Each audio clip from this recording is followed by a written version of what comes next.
Good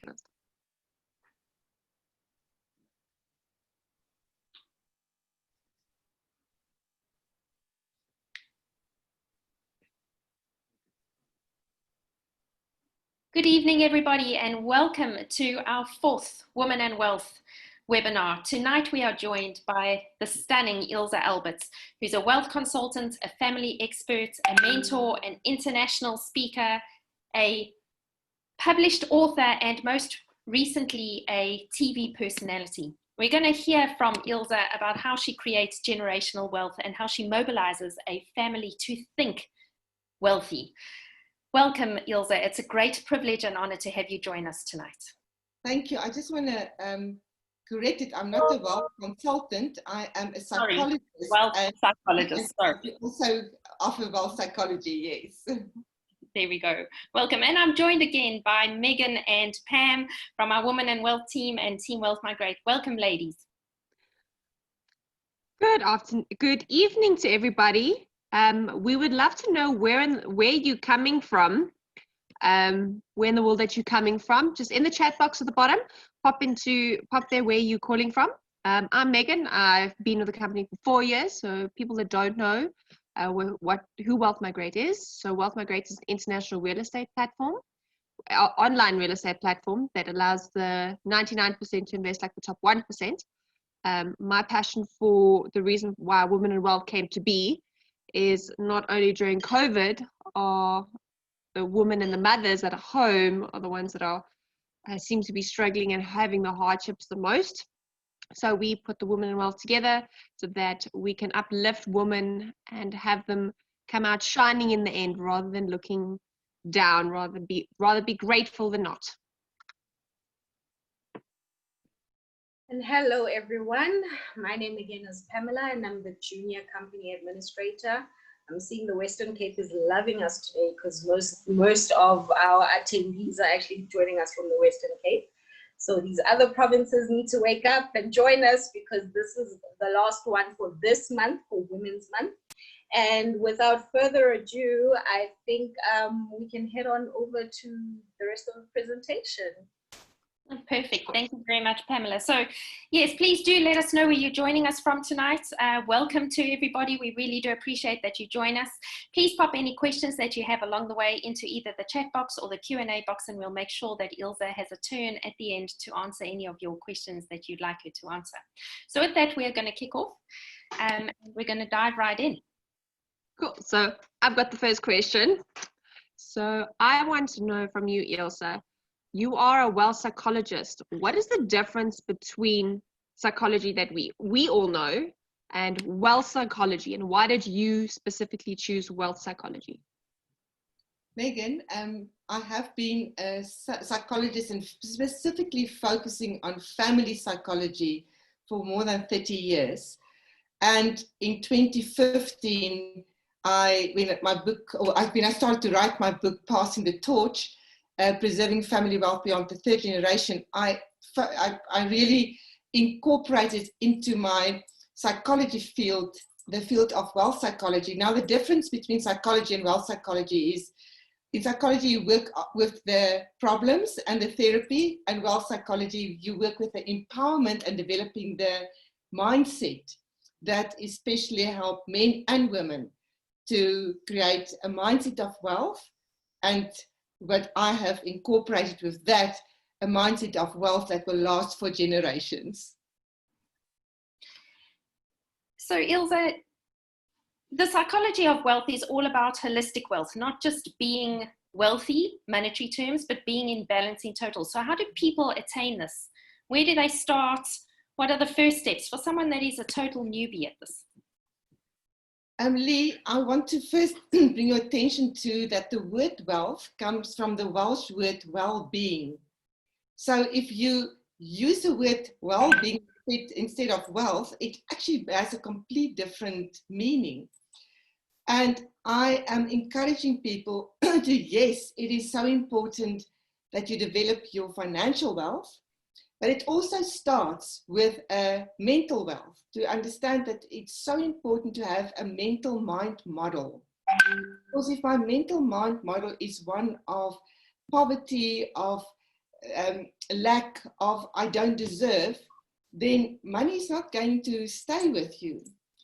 It is also the well-being physically, that you look after your physical well-being, your physical body, your health, your vitality. Because I always think to myself, if my body is the vehicle that I take my service to the world, if my body is not healthy and full of vitality, I can't do it.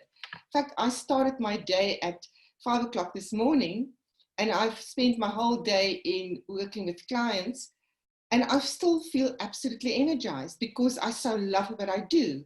And that brings me to the next well-being, and that is your service that you bring to the world, the wealth of service that you bring, or whether it's a product, a service, but how you serve the world and what you perceive you make a difference, whether it is in having a business, working for somebody, or even what I want to say, and I include this in most of my conversations, the mom who's chosen to stay at home and raise her children, because that's also a job.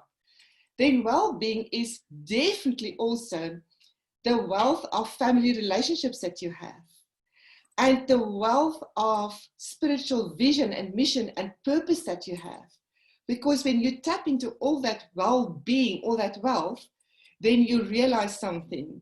For me to achieve all the things that I would love to achieve in all the areas of life, I really need money.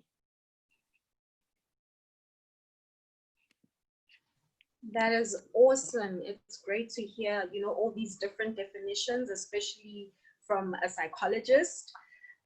So my question then goes on to saying, on your biography, you made reference to that you are a Master Demartini Facilitator.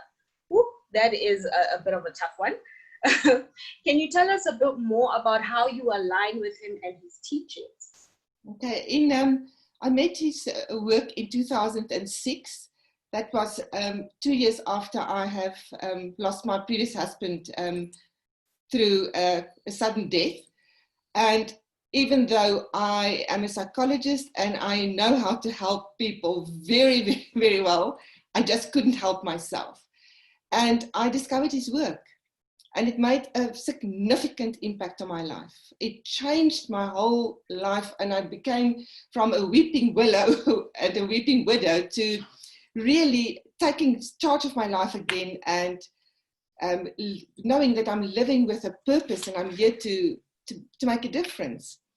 So I have studied, I've used him as my mentor until about 2015.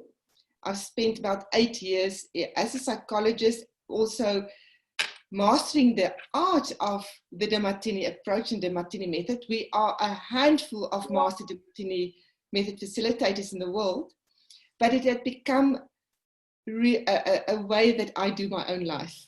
And it became one of the very significant tools in my toolbox as a psychologist. I don't do therapies with people anymore. I don't see people as broken. I see people as absolute unlimited potential. And if they understand how to use the power of their minds, it can be unlocked. So it is definitely the same about wealth as well. You can trip yourself up so easily with your mental mindset about money. We all grow up in households. Some households teach the mindset of there's enough, you deserve, ask and it will be given to you. And other households, like I have grown up in households where I would often hear, we can't afford it. No, money doesn't grow on trees. So I had to do a lot of work on my mind to shift that poverty thinking or lack thinking or void thinking to there is abundance. So Dr. John Demartini has become a personal friend of mine as well, of my husband and myself. And gee whiz, his approach has made a massive impact on our lives. That's amazing. I always hear his name, but it's amazing to actually hear someone that's actually had him as a mentor. Ilse, would you mind expanding on the concept of from rags to riches to rags? It's an idiom that is applicable to every society in this world. And there are different ways that it's been expressed. It's also from shirt sleeve to shirt sleeves in 3 generations, blue collar to blue collar. All the different societies have different ways that they look at it. But it is in essence exactly the same thing. Doesn't matter which idiom you use. And it means that there's the first generation who usually has a lack and a big void on money. So to use a typical example, it might be the immigrant that came to South Africa from Europe, 16 years old, couldn't even speak English, went to work for his uncle in the corner cafe and built up over his life significant wealth. That is the first generation who, out of huge necessity and a deep intrinsic drive to build wealth because of the huge lack of money, then their children become the second generation. And in the idiom, the second generation, obviously, many of the older ones would say, oh, I remember when my dad wasn't wealthy. I had a conversation with Susie Buffett, Warren Buffett's daughter, 2-3 years ago, and she said, when we asked her, how did it feel to grow up with such a wealthy father? And she said, but he wasn't wealthy when we grew up. We didn't know that he had money. So, but the second generation, by the time they're adults, there's a lot of money, or there's far more money than what their parents grew up with. So the second generation grow up with a less drive to make money because they know that there is. Then they have children and they become the third generation. Now there's a lot of money. And if they are not cognizant and aware and present about it, they will raise their children with no void on money. And there will be an abundance and an entitlement. And the third generation, in many cases, then lose all the money. In fact, research is showing it's not the third generation anymore. It is 75% now in the second generation, because there's not an appreciation. You know, money is a form of energy. Money flows to where it is looked after. Money flows where there's a purpose and where there's a meaning to it. So if my purpose and my meaning that I give to money is I just want to have more shoes, a nicer handbag, a faster car, that's not a big enough purpose to have money.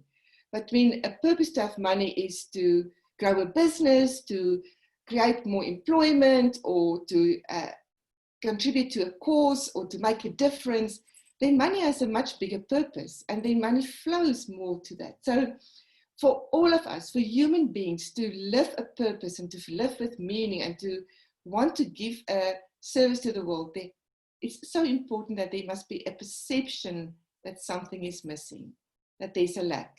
We call it that there's a void, because the void is drive, becomes I say to so many people, that becomes that jet fuel in your engine, because you are fueled to go and create that wealth, because there's a reason, a bigger reason than just another house, a bigger yacht, or a private jet.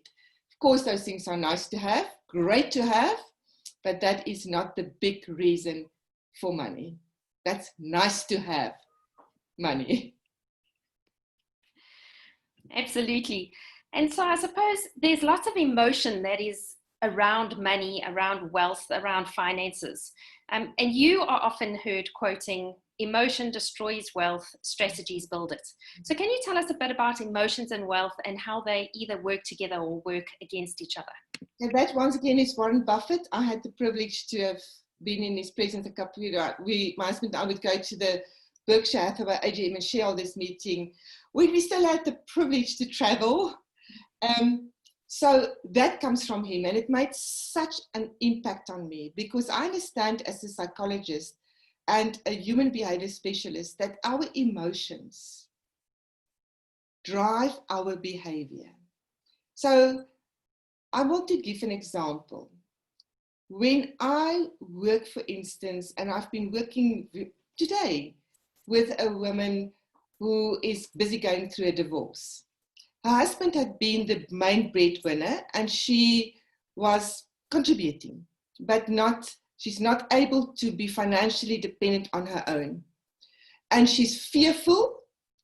She feels very guilty towards herself that she's allowed this. And there's also some feelings of shame.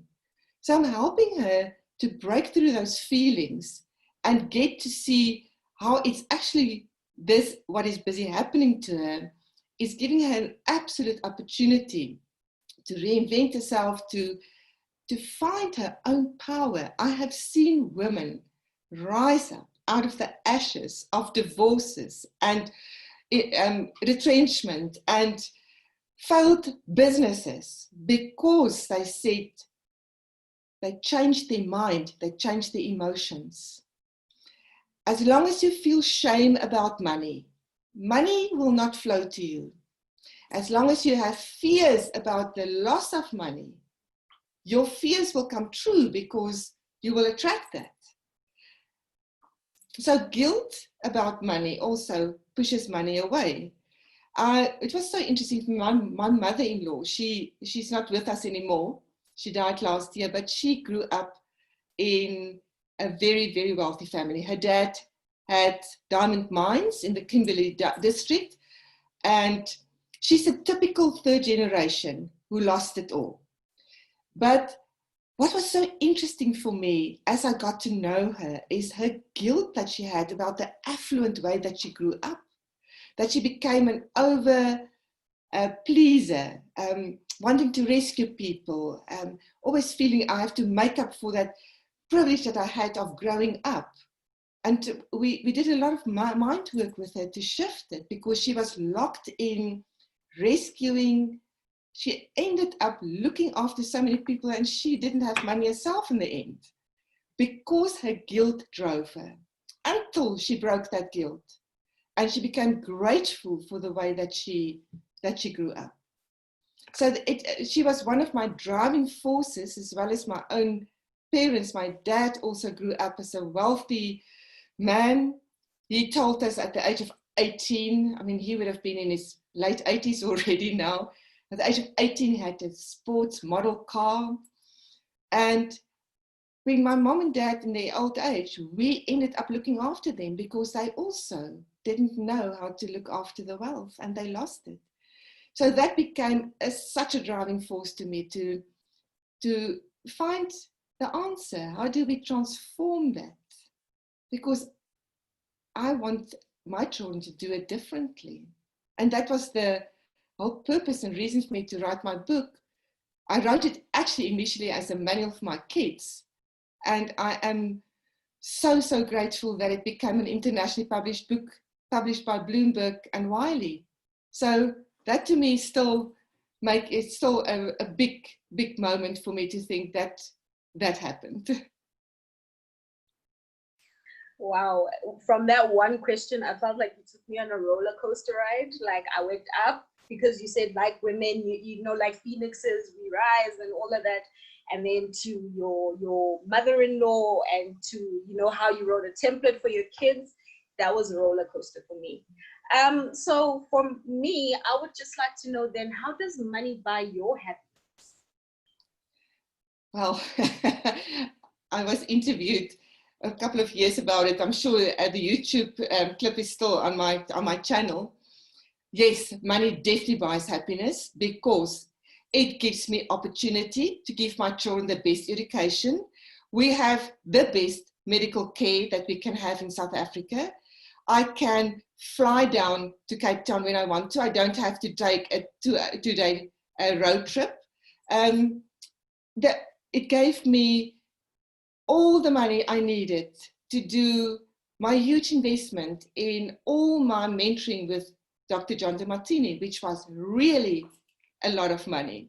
It gave me the opportunity to go and study overseas, send our children for international studies. I mean, it just opens the world to you, and it opens opportunities. So happiness is the opening up of opportunities. Happiness is not living in the best house. And I keep on talking about the shoes because I know most women love shoes. It's also not having the most Louis Vuitton and Jimmy Choo shoes. Happiness is that what gives you fulfillment. And money opens opportunities, huge opportunities. I am so grateful I could put my children through private school because I could afford it. So grateful I could give them tertiary education up to master's degrees. That made me happy. And I'm sure they're happy as well that they are well educated. So that is why I say money does buy happiness. Because there's also that saying, poverty in by the front door, love out the back door. Do you know that saying? That's beautiful, Ilze. You've been going on about talking about passing the torch, your book. Can you please tell us more about it? What is in it? Because you said it was as a guide for your children. What is in it? When did you start writing it? Has it been years coming and then you decided one day, or has it been on the spur of the moment? Well, I was the owner of a very big psychology center here in Johannesburg. In 2014, I actually decided to sell it. But I didn't have a big enough plan to know what I want to do beyond that. So I decided I need absolute silence in my mind so that I can go and connect with my world vision. And I thought, where will I go and connect with my world vision the most significantly? And I decided the foot of Mount Everest. So in November 2014, I joined a small team, and for 19 days, I trekked up to the base camp, Everest. And we were there for 2-3 days. And as I sat at the tea house, at the foot of Everest, I mean, I could see Everest there. It was not really right at the foot. I actually started to write my vision. And I knew with absolute certainty that I'm called to write a book to give the solutions and the guidance of how to preserve family wealth beyond 3 generations. So I'm personally carrying a 7-generation vision for preservation of family wealth for my family, because I know if with my mindset, my teaching, my role modeling, the vision that I have, how I am imparting the knowledge and wisdom of my children and what I will do with my grandchildren, if we get through the first 3 generations and they transfer that knowledge to the next 3 generations, if we have transferred it twice through 3 generations, it will become part of the blueprint of the family. So I came back to South Africa. I've written books for kids, not a book like this. And I actually got a coach that helped me to know how to write a book. And I had a vision for my book. And I decided when I wrote the book, I want to be published by Wiley Bloomberg. I knew that it's going to be a very difficult task. They don't know me, I don't know them, I don't know anybody that knows them. And then of course, when you have the vision and you are certain what it is, and I knew I want to write a world-class book, I found the way. You know, the one door opened to the next door, to the next door. You just have to find the first open door because the doors start to open. So the content of the book is about the building of powerful families by building the wealth spiritually, mentally, vocationally, financially, in family relationships, with social network, social impact, and physical wealth and well-being, physical well-being and vitality. So all those aspects for me is just part of wealth building. If we talk about rands and cents or dollars or euros, because the more you are empowered in your mind, the more you're driven by a purpose, the more you see a big why you want to bring a service or a product to the world, the stronger your relationships are in your families, the more you have a network of friends around you, and the more healthy your body is, the bigger your impact, the more money you can make. So this is really important for me. The why I want to make money must be big enough. That is the driving force. So Ilze, a lot of women put the why on their children. Their why naturally, when they become mothers, become their children. But why is it important for women to find their own major why that's beyond their children and also empower themselves?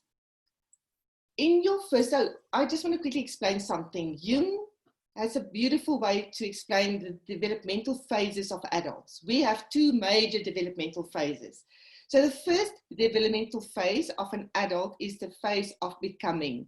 You become an employer-employee, then you become a spouse, then you become a mother, then you become the mom taxi, and then you become all the things that you do as a family person. That is now, of course, if you get married and you have children. So you become all those things. Then your children will be the why you want to make money. You want to give them the best education, give them all the nice extramural activities. If they need all the therapies, the speech therapy, the occupational therapy, the play therapy, be able to pay for all of that. So the why in that phase is the big why. That's a big enough why. There's nothing wrong with that. But now when the kids start to leave home, you go into your, and that's for men and women, go into the next developmental phase, and that is the phase of becoming more true to yourself, more authentic, turning back to yourself. So my kids are in their early 30s. I'm a granny already, and I can see that my why of wealth creation has become way beyond just my children's education, because it's now, there's a bigger reason. There's a reason I want to make a difference. I want to make sure that the world becomes a better place in whatever area I can do it than when I leave this planet, this life. And your why will take different forms on. So it doesn't stay the same. Okay. Because when you reach the level of your why will go onto the next level. You leave that one, it will go to the next one. So it grows from local family and from local to global for some people. Not for everyone, but it can. That is absolutely wonderful to hear. Now, how would you say you mobilize an entire family to think wealthy? That's a great question. But first of all, I have taught my kids from young, and they start to get their pocket money. And rule number 1, save a portion. So there are mindsets. It's appreciation for money. It's understanding that, as I said before, money is an energy. And if I look after money, money wants to stay with me. So my children know how important it is to have a cushion. I've written many blogs as well for parents, the importance to teach your children the financial cushion so you can sleep very well at night. So first of all, it is the role modeling, it's the mentoring, it's the teaching. So I also, twice a year, we have meetings with our kids. The youngest one is 18 years old, and we meet with them to give them some financial education. And it will be including, and I've done it with I'm the oldest of 4 children. So in my family, in my second generation, there are 8 second generation.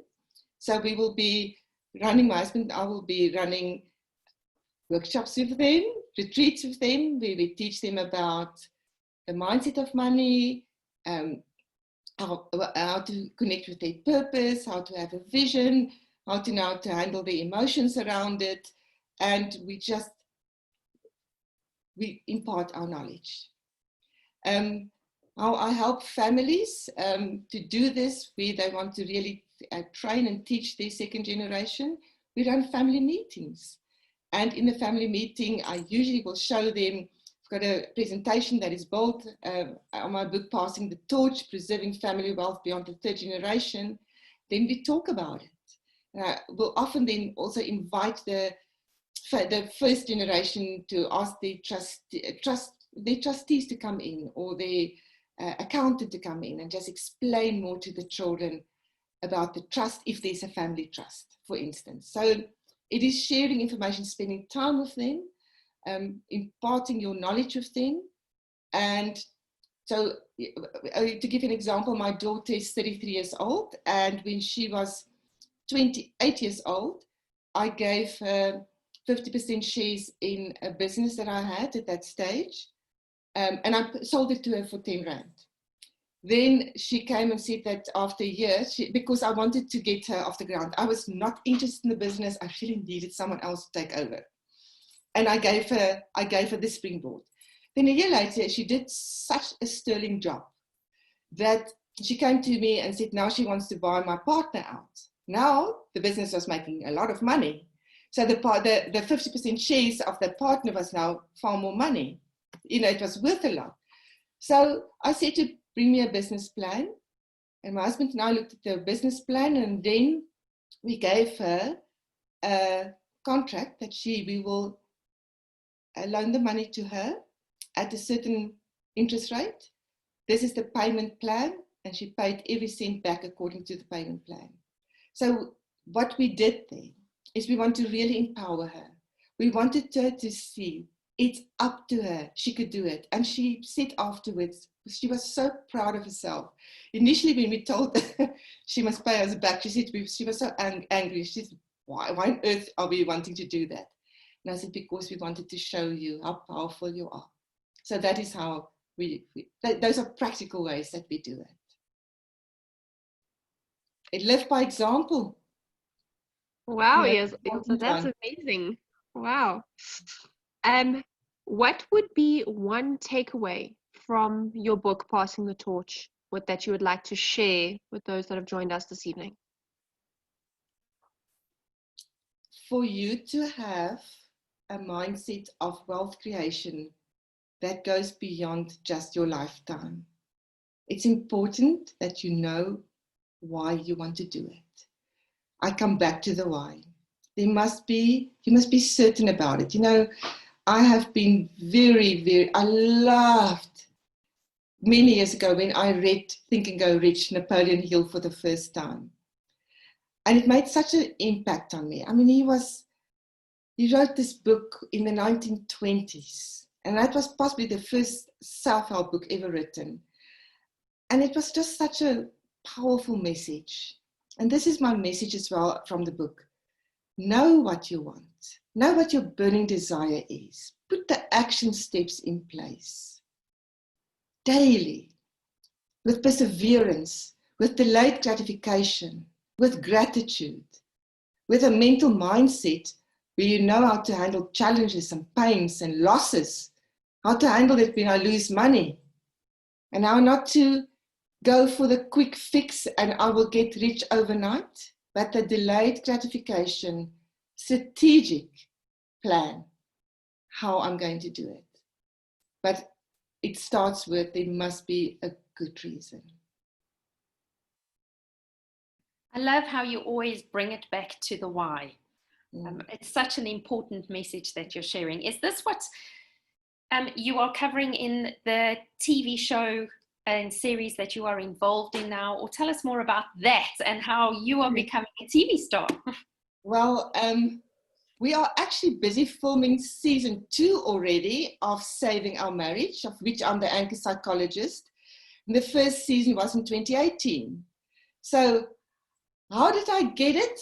They phoned my PA and said they invite me for an interview. She didn't tell me what it was. She said, you have to go. You have to go. I said, for what? She said, they want to interview. I said, for what? She said, they want to check you out. I said, for what? When I found out what it was, I thought, this is so in line with my vision, my purpose to make a difference in the world. we in season 1 had on average 500, 600,000 people watching an episode, and in South Africa and into Africa. And why am I doing it? Because I make a difference to people's lives. We got so many messages. People stop me in the street, on the airport. Watching you saved my marriage. When I hear things like that, I get so inspired. So we're currently busy shooting season 2. I am doing it.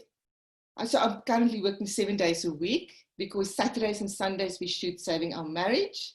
And because I'm the only anchor psychologist, I do all the freaking hard work. And I also had to go and own my self-confidence, because I put myself out there. And I had to go and learn how to manage my emotions around criticism and praise, and not have any attachment to any of the two, because I knew if I just want to be praised for my performance, I'm going to attract criticism. And that is the whole model that I use in my work with myself, my children, my family, my clients, the world, is that we have a powerful mind. That your mind is like a coin, and it has 2 sides. Every coin has 2 sides. And for every praise, there's a criticism. Every criticism, there's a praise. And so it's to know that both sides will always be there. And that is how I help people as well when they lose money, because the loss of money brings emotional reactions, huge fear. I was working with a woman today who said she's going through the dissolving of a partnership in business, but she's so fearful about it because she perceives he's going to steal her IP. And I asked her, so when did you feel somebody was stealing from you? And she said, oh, that year in that country, R1 million. And I said to her, so it was a huge loss. She said, enormous. And I asked her, so what was the blessing of that loss? She said, oh, blessing? I can't see that. I said, what happened as a consequence of that? She said, oh, I came back to South Africa. And I said, and in South Africa, she said, I was so down and out, I was so depressed, I was in such a low that I started on a big self-growth and self-empowerment journey. Got closer to my parents, and today she has a very successful business. So the loss became a driving force. And so often, and this is what I'm saying to wealth creators, when they come and cry on my shoulder and say, I've made so much money, why am I still so charged when I lose? I said, because you are subconsciously keep on creating a void, because you've reached the ceiling and now you make sure that there's a void, a financial void still for you. And that is why you have pulled in that big loss, because now you've got that jet fuel in you has been fired up again. So that's the psychology of wealth. Okay. Yeah, I do feel like I'm sitting on a couch and you have a book and you're writing down notes, as it should be. Okay, and then further on, please could you share some tools and tips, for our attendees on how to preserve family wealth beyond the 3rd generation? I want to start to say, before I can preserve family wealth beyond the 3rd generation, I first want to say to the men and women listening, start with yourself. Start with a mindset that I deserve to have the wealth in my family, in myself, that I wish to have. For one person, it's R1 billion, another person, it's R1 million. It doesn't matter what it is. But work on your mindset and say, why do I deserve it? And what are my thoughts, my limiting beliefs that I'm tripping myself up from achieving that? So to have family wealth to preserve, it has to start somewhere. And the people that built the wealth had such a high value, high priority, high importance on making money and growing money. So 1 to 3% of the population make money with the intention to grow the money. Those will be people like your typical Warren Buffett. I have driven past his house. He lives in a normal house. I have seen the car he drives. I think he's been driving this car for 15 years. He doesn't make money to have he does own net jets. So he can fly any of the net jets, but he has no desire to own his own jet. He makes money to make more money because he has an incredible big why he wants to do it, because of his giving pledge. So that is the very minority of the population. Then 97% of people have a relationship with money, to make money, to spend money. We need that because we need people to consume, otherwise we will not have an economy. But you can be also the one who makes money and save money and grow money and also consume. I'm definitely not a Warren Buffett that will drive the same car for 15 years. I like my nice house and a nice car, but it's important. It starts with the mindset. I pay myself first. And that means every cent I make, I pay a percentage to myself in my savings account. I mean, I've grown my savings account up to, people say maybe 3 months, 6 months, 9 months. I say, please do it at least a year. You've built up your savings account covering your income for a year. That's what I'm saying. People can start with 3 months. And when you have done that, you've earned the right to the next level of wealth creation. That is then to go and see, how do I invest? But I want to encourage everyone listening. Don't go into investing without having your cushion so that you can sleep very well at night. I tell you, when COVID hit us and lockdown, and in March, April, May, when most of businesses really started to bleed, I was deeply, deeply grateful for my cushion. Deeply grateful, because it helped me not to get emotional. My emotions stayed stable. And I also know emotional instability and volatility create more acidity in my body. And I better look after my body now that I can be strong, that a COVID virus will not attack me. So to build and preserve family wealth, it's first to build it and then to have the vision to preserve it and teach your children your lessons. Thanks, Ilze. So we just had a question that came through that feeds into this. So I just want to ask that before we move on. And do you pay yourself a specific percentage of your income every month? Is that what you put away, or is it just what you can? Great question. So I suggest, if you've never done it, be gentle on yourself. So start to say, I will put, so paying myself first is I pay myself before, I put money in my savings account before I pay any bill, before I even pay SARS, okay? Because I am my biggest asset, and I invest in myself as my biggest asset. My savings is helping me to have emotional well-being, physical well-being, relationship well-being, and just general well-being. So start with 5%. And for 3 months, in a savings account that you just open on online, you put in 5% of your, if it's 5% too much and stretching it too much, start with 2.5%. And every 3 months, go up a little bit, because you won't feel the difference. And remember this, that money belongs to you. If there's a crisis, if there's anything that you really, don't use it as your, oh, I now want to go on holiday. Thank goodness I've saved that. That is your cushion. And if you want to save towards a holiday as well, then I suggest you make another savings account open and you save a little bit into that account as well. But I am suggesting that you bring it up percentage-wise every time as you feel comfortable for 3 to 4 months, and make your target 50%. It might take 10 years, but make it 50%.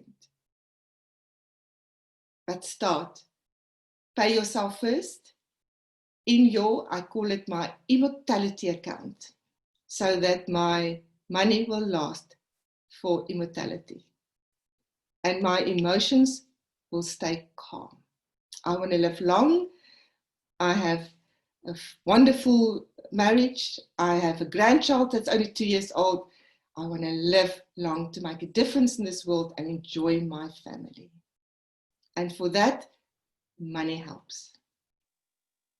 That's an amazing lesson, an amazing tool to give. Thank you so much, Ilze. It's definitely something that we'll definitely practice. Then, apart from all of that, is there anything else that you feel you want to share that the three of us ladies didn't? I want to speak specifically to the women. It's Women's Month in South Africa. And I have been working with women for more than 30 years. I absolutely feel very, very close to women are very close to my heart. And one of the things that bring the biggest pain in women's lives is if they subordinate to the financial support of a man. It's very easy to happen. It's very easy because it's comfortable. We as women want to be protected. We have that inherent drive. We want to be looked after. But when that divide becomes too big, and he's the big provider and you are the non or the small provider, yeah, you start to lose your confidence. You start to look up at him for your provision.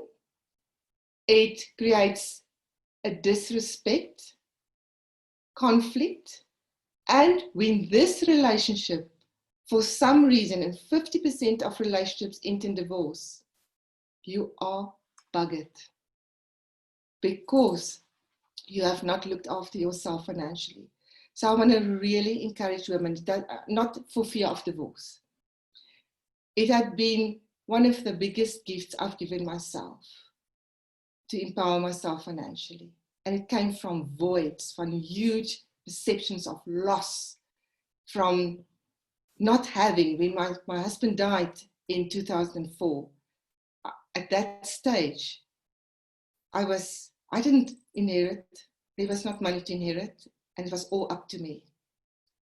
And that was the biggest gift, that I said, it's up to me. I've got 2 kids.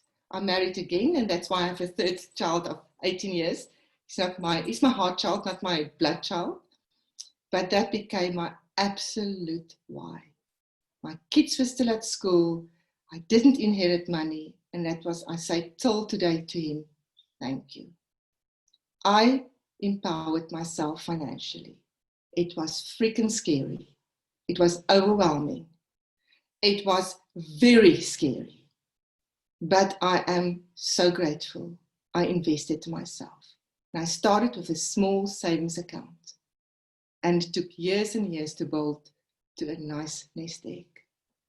So that is what I say to women, empower yourselves financially. Don't have to become a billionaire. Don't even have to become a millionaire if you don't want to. Just empower yourselves. And that is what you are offering from Women of Wealth, or Women Wealth, whatever you are calling it. That is your whole purpose, is the empowerment of women in all areas, but definitely financially as well. There was a great article from one Wealth Migrate in Biz News this morning about the same thing that I'm talking about. That women are becoming more wealthier because women have started to say, gee whiz, I also want to have that power. And it's not in competition with males. It's just in equality with males. That is such an amazing message. Thank you very much, Ilze. We really do appreciate that. And yes, We were very grateful that we were able to get that article out, and really with the series that Megan and Pamela have put together to help empower women and for them to see that it is not a competition, that it is actually just looking after yourself, and also how you can contribute to the greater community, whether that is to your children or your family or to everything. So thank you very, very much. Megan, any closing thoughts or questions, comments that you'd like to share? Ilze covered so much, and that's also one of the main reasons why I feel so strongly about women and wealth. It's because not many women give themselves that credit and that empowerment. They surrender themselves to, their spouses, their person.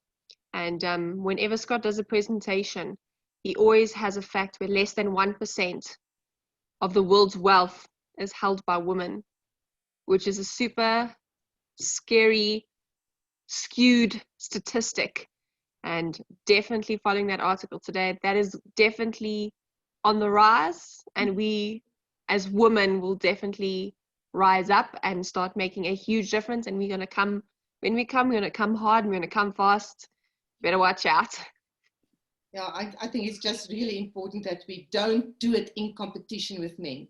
We don't have to compete. We are equals. Yes. Thank you so much, Ilze, for all your knowledge. I'm sure everybody on this webinar has definitely grabbed something of value and definitely found all your words invaluable. Thank you for having me tonight. I really see this is part of my purpose. I've just lived my purpose tonight. Thank you for giving me the opportunity to do that. Pamela, any closing thoughts? So I don't so much have a thought, but rather a question, because I have, my youngest is 9 years old. So I'm just wondering, when you have these, family meetings, how do you even begin to explain the whole concept to a 9-year-old? Because just getting her to sit down for a few minutes is tough. I don't know how her teachers do it. No, I won't start with a 9-year-old, usually around from the age of 12. But if you give your 9-year-old pocket money, then you get a little piggy bank that she saves a percentage of that in her piggy bank. And that is that's how I started with my kids. Gave them the cash that they could put the portion in the piggy bank.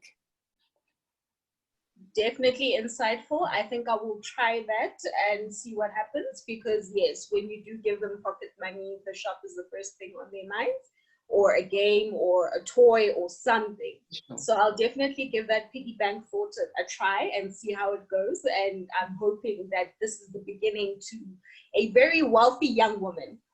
Great. It's a great intention and a vision that you have for her. Well, thank you very much, Megan and Pamela, again, for putting the Women and Wealth series together. It has been an amazing Women's Month in August with our fabulous panelists.